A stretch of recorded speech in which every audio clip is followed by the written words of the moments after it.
Hello and welcome to the Apple Guy Talks podcast. I'm your host Ralph Shepard with my co-host Eli Piper. Hello.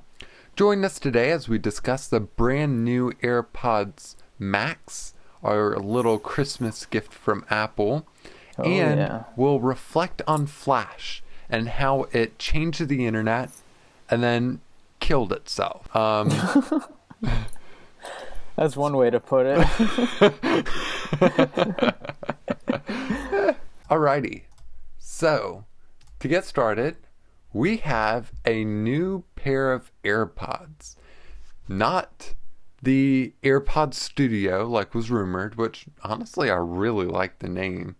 But it's the AirPods Max, which is a less Apple's exciting name. $550 over-the-ear head. Yeah, and in my opinion, and I think Ralph, you share the same opinion, they're extremely overpriced.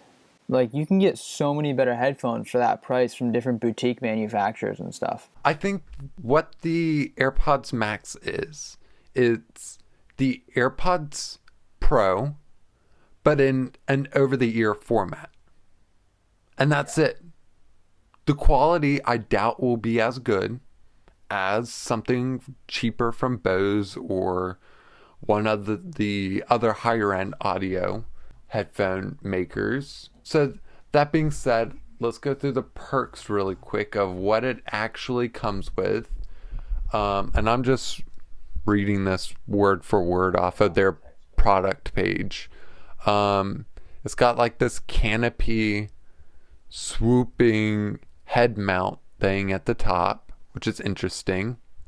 It has a stainless steel frame, so high quality components compared to, like, if you look at the Beats line, all that stuff's like $200 plastic. So the stainless steel frame is a nice adjustment. Maybe that will give it a little more of the $550 weight.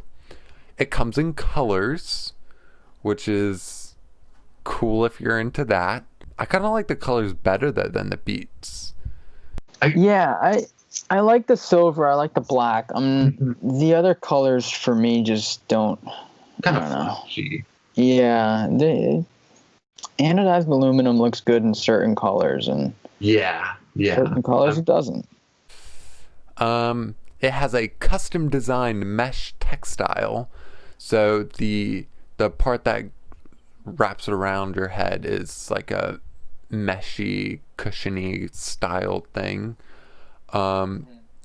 It borrows a lot of the earmuffs themselves borrow a lot of the design language of the Apple Watch, surprisingly.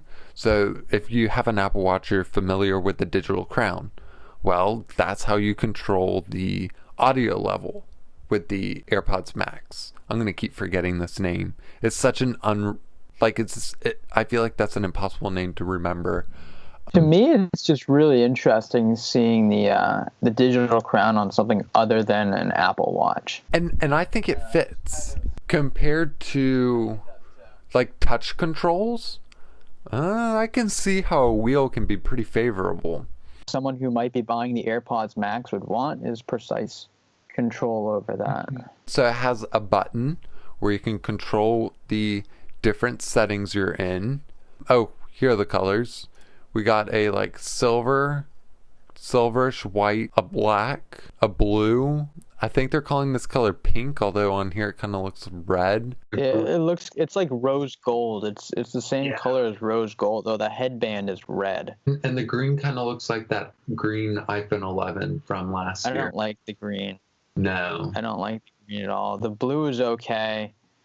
Green is my least favorite color.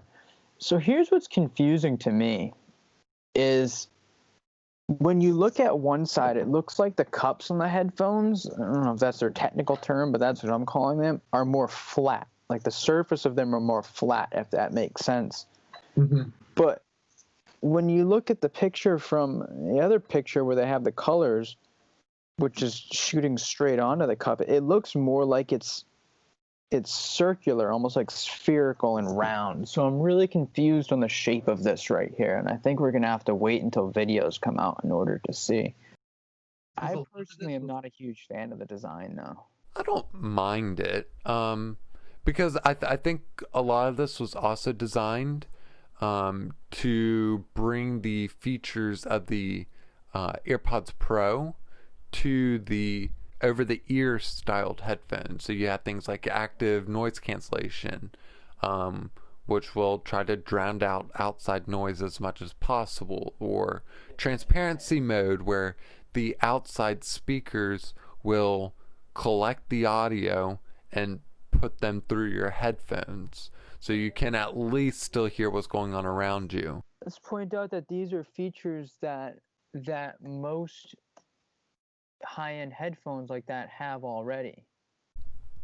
Now here's one thing that they don't have.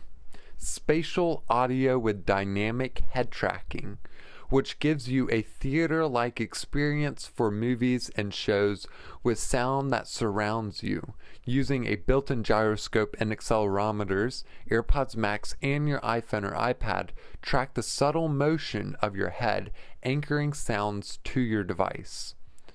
That's one thing that a lot of other people don't have, is to be able to generate a essentially movie theater styled audio where you have sounds coming at you from all around, and that move based on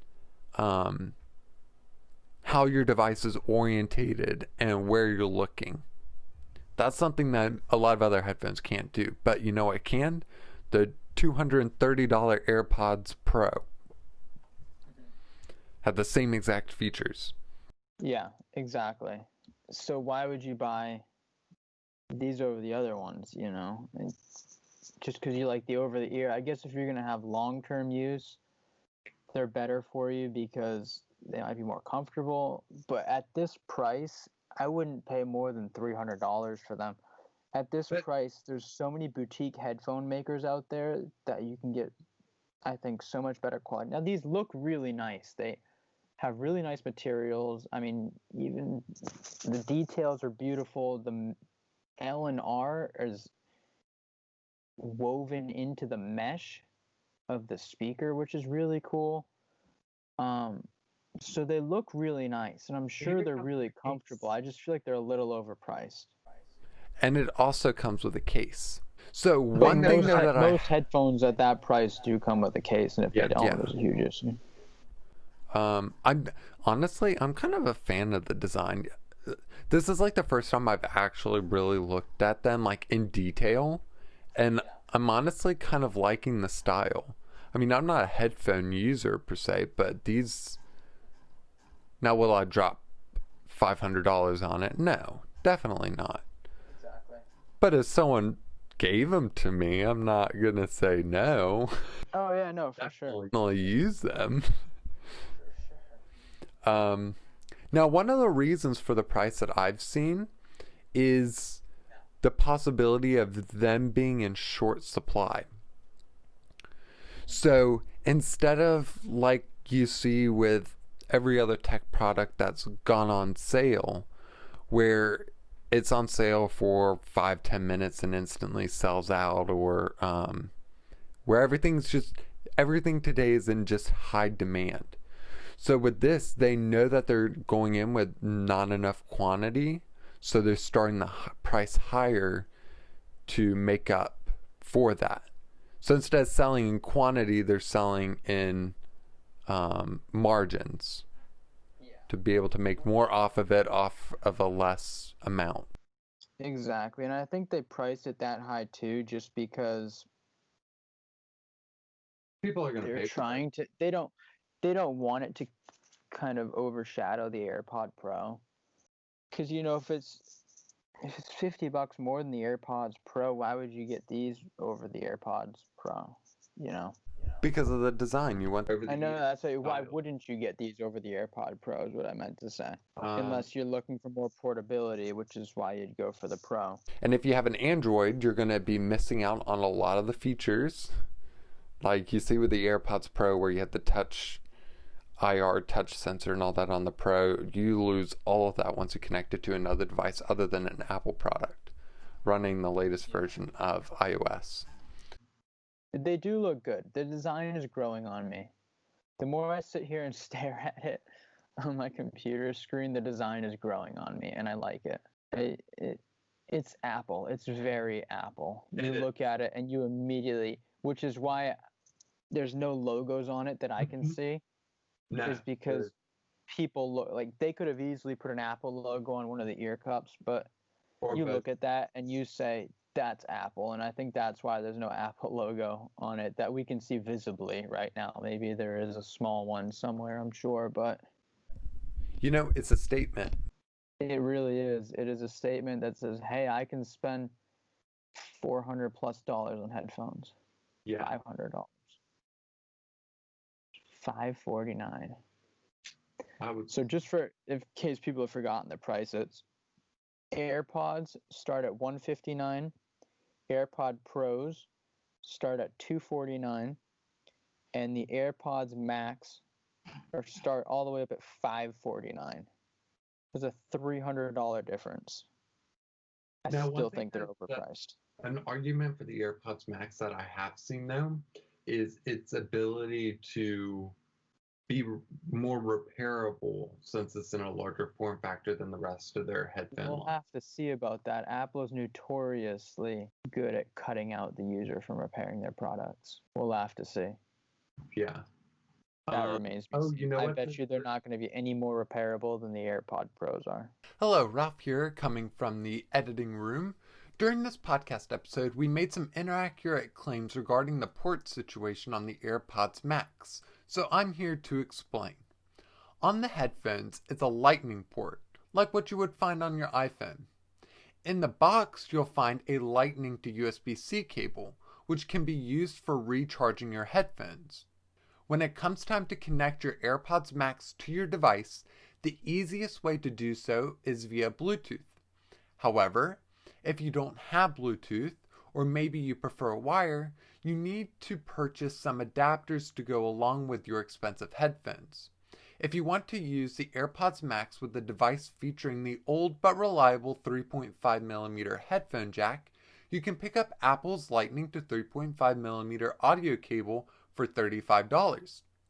If you want to plug into an iPhone that doesn't have a 3.5mm headphone jack, then you'll need to get Apple's Lightning to 3.5mm headphone jack adapter for $10 in addition to the previously mentioned Lightning to 3.5mm audio cable. Now, there is another way you can do this and save a couple dollars. Get two of Apple's Lightning to 3.5mm headphone jack adapters, then get a cheap 3.5mm audio cable from somewhere like Amazon or Best Buy to bridge the gap between the two adapters. From there, you can mix and match adapters and cables as needed. Now, if this was confusing, take a look at this podcast's video on YouTube where I have graphics that display all these different combinations to make it a little more easier to understand. But this is so stupid. If Apple would have just added USB Type-C to the headphones, we would not have to daisy chain multiple adapters together depending on which device you want to plug the headphones into. However, if this is a problem for you, it may just be simpler to look elsewhere like Bose or Sony. Anyways, back to the podcast. Wonder if you could plug it in and maybe you can run audio from your USB port on your Mac. I don't think they would do Lightning to 3.5. I don't think that's a thing, but you can get audio from a USB port, USB-C. So I wonder if you could wire it USB-C into your Mac. Because think, people that are producing and stuff who are going to be the most likely buyers of this are using them all day long. You're going to want to have those plugged in while you're using them. You don't want to be right in the middle of a session and have your AirPod Maxes die on you. No. How long do they say the battery life is? 20 hours? 20 hours. 20 hours of average use or 20 hours of constant use? I would say constant use. Constant use. That's pretty good. That is pretty good. But I have known some producers to go 20+ hours. I have known some to go 20+ hours sitting there writing stuff. So, So moving on, Google has been doing some pretty cool things. Just to touch on some quick Google news. They released an app the other day that will detect a song when you hum it, which is great for all those times you have a song stuck in your head and you can't figure out what song it is and you're humming it, and obviously Shazam won't pick it up. So Or now you you could just can endlessly scroll through TikTok until it comes back. do that too. But if you'd like to preserve some of your sanity and time, um, Google now has a new app for that. Google also came out with an app for people who I guess can't talk or whatever. They can the basic point of the app is you can look at your screen and it'll talk depending on what you look at, which is pretty cool. It's kind of an accessibility app, I think. I haven't tried either of those. Not sure how well they work. I've heard they work pretty good though.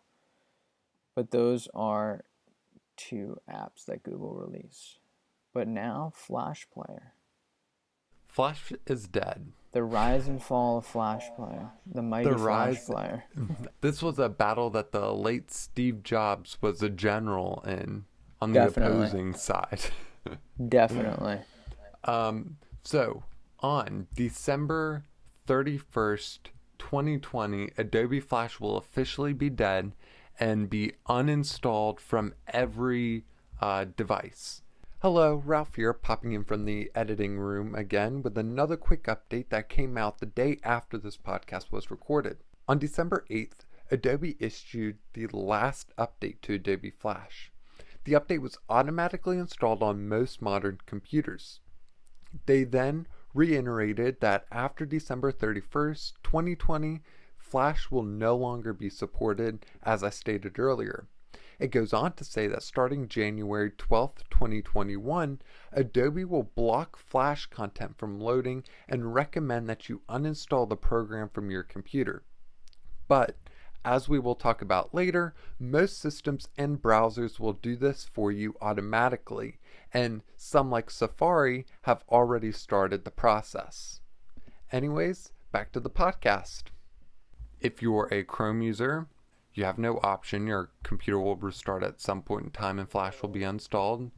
Macs, same thing. Flash support was removed in the latest version of Safari, Safari 14. And so if you update it to macOS Big Sur or Safari 14, then you've lost support for Flash. And Firefox will be dropping support shortly. Windows users will have Flash completely uninstalled through a Windows update. So notice the consistency between all of these platforms at which these software updates will be uninstalling Flash automatically. Yeah. So it's gone. So let's reflect, because for me personally, I know I grew up on Flash because in the, I don't know, I guess 2005 to 20, I don't know, around that time in the early 2000s, the internet was powered by Flash. I remember playing like Pop Tropica or Fun Brain. Do you remember those? I do remember those. I remember going to addicting games and it would say you have to enable Flash Player. That's what I played mainly, was addicting games. Cool math games. Yep. YouTube used to require Flash. Oh yeah. They were a huge Flash user. Oh, That's why yeah. for years most when video the iPhone most first video came out, streaming sites required Flash. back in the day. Yeah. Let me think. What are some other ones?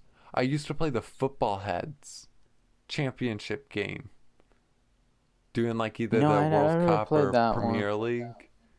That one was Flash too. Basically every flashy children's website, Cartoon Network, Disney, Oh yeah. all these flashy, Flash-powered graphics. But for years now, Flash has been quickly removed by all these people because it wasn't really good. Yep. Because you have the mobile world, which Flash was never optimized for, and it just never worked right. Because Flash was made for the desktop with the keyboard and mouse input, and then none of that stuff really translated well for the mobile. And Yeah, that's exactly. that was one of the reasons Steve Jobs was so against it. And it never gained support on iPhones or Yep. iPads, Yeah. which is funny because I remember when I was growing up playing on my dad's first gen iPad, trying to figure out how to load Flash games. Yeah, yeah. And then you'd figure out some crazy loophole only to realize, oh, this doesn't actually work or made sense. There used to be specific apps. I had some of those. I had some of those Flash browsers for the iPad because a lot of the sites that I would for legal reasons, it wasn't me who pirated the movies, but people would pirate movies from often required Flash player. So, as I've been told, you would have to download these different apps in order to pirate things. Again, for legal reasons, I don't know from experience, but so I've been Um, told.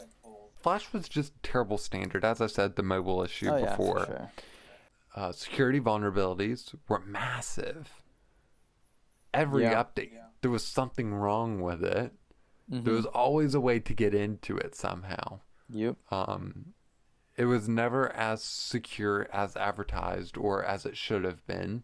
Terribly unreliable, terrible performance, lack of touch support. The list just goes on and on and on. Yeah. Which is why something like HTML, and it's more specifically HTML5, came in and was like, oh, that's way better. Mhm. It's free, it's open source. A group of people maintain it Yep. instead of one single company, which means it's open for everybody to implement into any of their browsers. HTML is the coding language that powers the modern web. Yeah. And once Definitely. it got that update to be able to do a lot of the stuff that Flash was doing, Flash quickly got phased out. For sure. And in came HTML, and that's what we use today. Which it's kind of funny because this is something that most people will never know of, because unless you try to load Flash content recently, which you may or may not have, if you have, you most assuredly got some sort of notification saying, "Are you sure you want to do this?" Yeah, because a lot of now Flash is often associated with phishing scams and stuff. Yeah, The you. pop-ups, oh, you need to download Flash to Yeah, never click open this those. Yeah. website. And then most times it's like, that's not how it works. Yep. Because actually, surprisingly, the Flash was included in updates for the browser. It became embedded in the browser updates itself Yeah. instead of being updated separately. That's the case for most browsers. I think for Safari it was different, but I know for like Edge and Chrome, it was embedded in the browser. So if Yeah. you updated your browser, you updated the version of Flash you were using. Yep. But HTML is the coding language that powers the internet. So every website you go to is coded somehow in HTML. Yeah. I'm sure there's some other small language like PHP or CSS and JavaScript, but Yeah. and all this stuff happens in the background. You'll never notice it. But if you used a computer today versus, I don't know, continuing with the example of 2005, or let's say 2007, what a huge difference that was.